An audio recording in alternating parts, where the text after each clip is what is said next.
2022.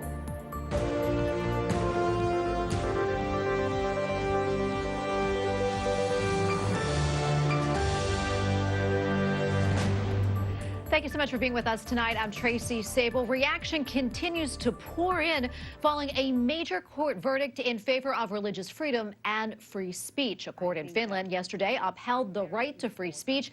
It dismissed all charges against a former member of the country's parliament who had been charged with hate speech for sharing her views on marriage and sexual ethics. Lutheran bishop also was cleared. Joining us now is Lorcan Price, International Legal Counsel for Alliance Defending Freedom, who was involved in this case. Lorcan, great to see you. Thank you for your time. Talk to us a little bit more about this ruling and the importance of it. Thank you, Tracy.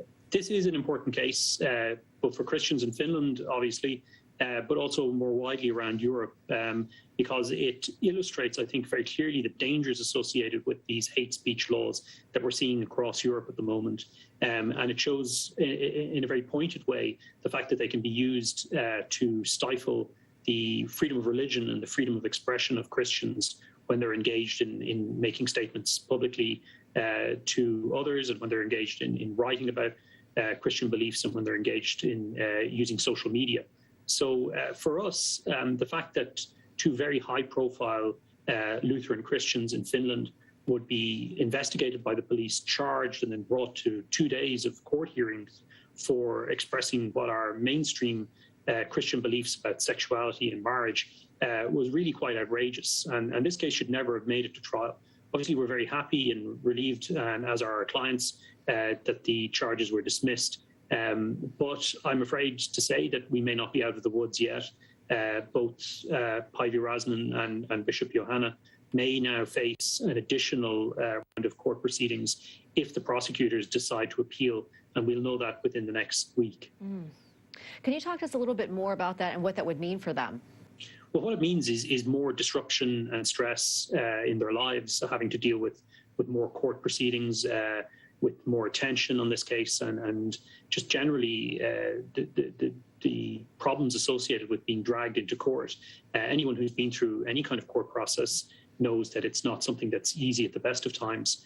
In this case, there was a huge amount of publicity, both domestically in Finland and internationally, on this case. And everything Päivi and Bishop Johanna have said and written about over the last number of decades has been gone through with a tooth comb by journalists and by other individuals trying to find some way of suggesting that they are engaged in hate speech or that they have animosity towards certain members of the community, when nothing could be further from the truth. Both of them have been very clear consistently that every human being is made in the image and likeness of God, and they deserve to be respected and cherished. But as Päivi herself said on the steps of the courthouse, what we do is we love the sinner but not the sin.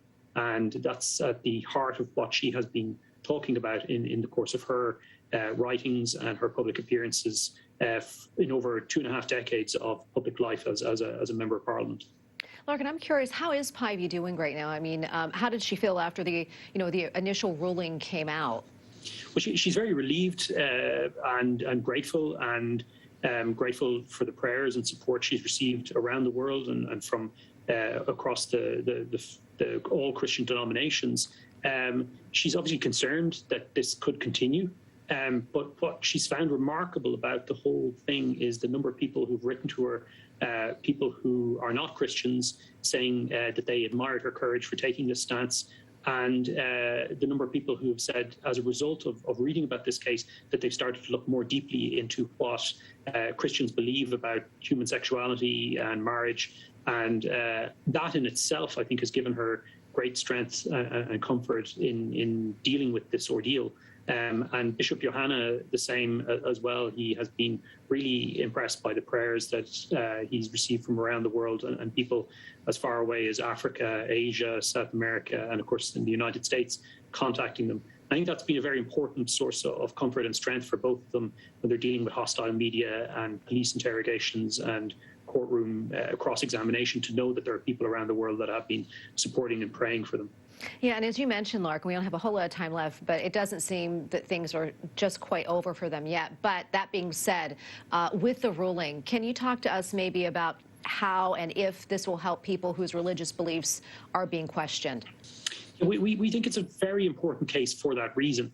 While it doesn't set, let's say, a new legal precedent outside Finland, it shows that where criminal complaints are made against Christians for speaking about their faith, citing scripture, and talking about marriage and sexuality, that simply because some people may find that upsetting or offensive is not in and of itself a reason for criminal charges to be brought, and is not a crime. So the message from this case, I think we're trying to make it very clear that hate speech laws are harmful, but Christians should not fear that they will inevitably be prosecuted as a result of these kind of laws, and that there are ways to defend themselves, and that we're very happy with the result for that reason. And we hope, if it is appealed by the prosecutor, that we'll be successful in the Court of Appeal. We'll be praying for all of you. And thank you so much for speaking to us about this very important case. Lorcan Price, International Legal Counsel for Alliance Defending Freedom. Thank you.